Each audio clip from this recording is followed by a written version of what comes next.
Fake news mga kaistorya nagkadaghan sa ato ang nasod taliwala ni ining maaksyon nga politika.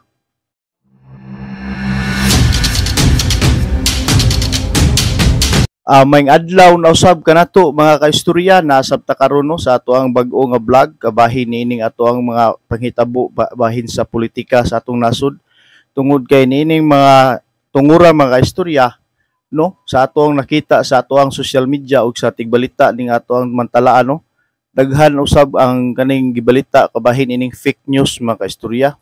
So unsa man ning fake news mga kaistorya ato ning medyo ato ning subayo no, tungod kay nganong gigukod man gid ni sa gobyerno karon ug unsay rason nganong maayo ba ni or okay ra ba ni kay dunay gitawag og freedom of speech no. Pero doon ako nakita diri mga kaistorya tungod kay ang senador ang nagpabuhat nini nga balaod mao si Joel Villanueva mga kaistorya. So atong basahon mga kaistorya no kung unsa ni sud nini yang balaod kining gitawag og anti-fake news o sa Republic Act. Gitawag ni siya sa Republic Act 10951. So bisan si Duterte kining gitawag og anti-fake news sa Republic Act 10951 no niadtong Oktubre 29, 2017 gipirmahan ni siya mga kaistorya ni kanhi presidente Tatay Duterte kini nga balaod. So ang giingon diri nga adjusting the amount of fines imposed under the revised penal code of the Philippines with regards to fake news. So mismo si Tatay Digong mga kaistorya mao'y ni pirma no nining paghatag og balaod ni Senator Joel Villanueva. So siya gid no, so si Tatay Digong gid mismo ang naghimo nini mga kaistorya nagpirma no sa Section 1 title "This Act shall be known as the Anti-Fake News or Act of 2017." So mismo dahil yun si Tatay Digong mo'y nagpa-pirma ni mga kaistorya pinagi ni Senator Joel Villanueva. So karon sa karon mga panahon na mga kaistorya tungod ining away sa politika nya na may balaod nabasa man nato.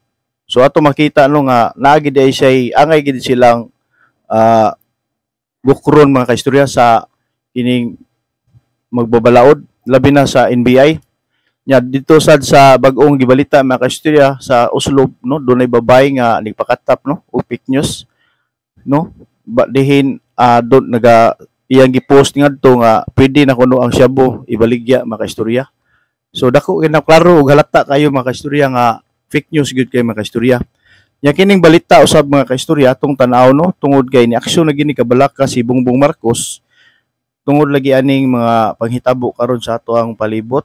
Nya ang kini sang uban natong mga kababayan mga isig ka Pilipino mutuo ra sab dayon no nya di sa sila mo balanse pod sa kunsay gibalita mga kaistorya mo na daghan gyud og nangailan usab mga kaistorya labi na nining atong ipakita nyo kaistorya usab ining bag-o nga gibalita gahapon sa TV5 no atong paminawon mga kaistorya. Apektado na raw ng mga kumakalat na fake news si Pangulong Bongbong Marcos kaya ang palasyo pumalagnat may hamon sa mga madalas na nagkakalat ng maling impormasyon. Nasa frontline balitang yan si Maricela Lili. Trending ngayon ang larawang ito ni First Lady Liza Araneta Marcos habang kasama ang mga miyembro ng Asian Cultural Council sa Pangarap Clubhouse sa Malacanang nitong Sabado. Pero ang say ng ilang netizens, edited daw ang First Lady sa litrato. Nung isang linggo pa maugong. So nagid mga kaistorya no na dunay nakabantay nga gi-edit yun no tungod kay gi-post man ni siya sa social media, Facebook, TikTok ug sa uban bisan sa YouTube nga na si First Lady Liza nya kanang klaro gid no nga edited kay naglingkod ni siya ang First Lady nya wa may bangko nga kaistorya no atong tiwason. Palasyo. Pero pati ang family picture ng pamilya Marcos na pinost din ng First Lady noong linggo, hindi rin nakaligtas sa mga batikos. Birada rin ng bashers, mukhang phinotoshop din daw si Pangulong Marcos sa picture. Dahil sa dami ng comments na mukhang edited daw, Tila napuno na rin ang Malacanang na may hamon sa mga duda sa litrato. Kung sila yung nagsasabing edited, i-prove nila na edited.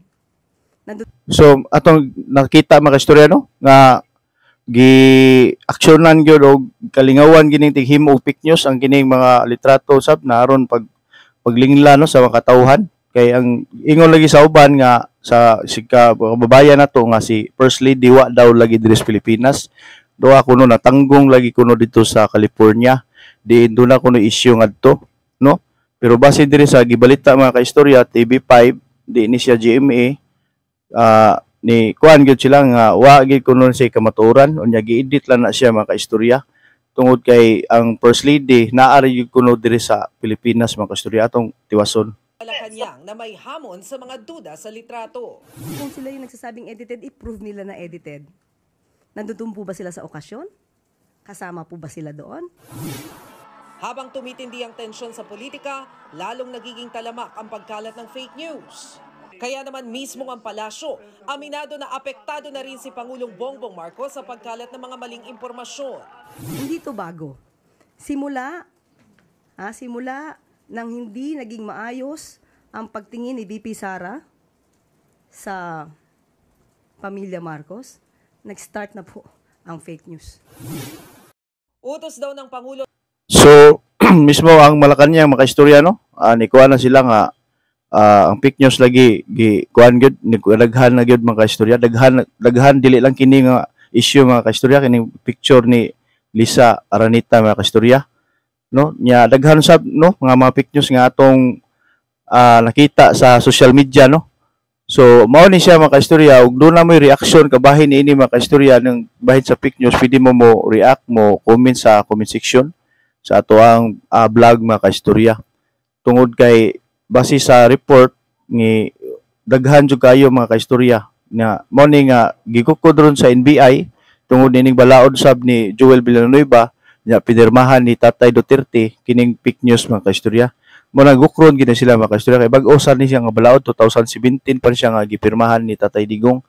So kamo mga kaistorya kung unsa may reaksyon niyo ning mga fake news mga kaistorya naapot tay laing vlog ato ning ipadayon na sa mga kaistorya aron na sa tay makita sa nato no mga balita ni atong palibot labi na ning politika mga kaistorya.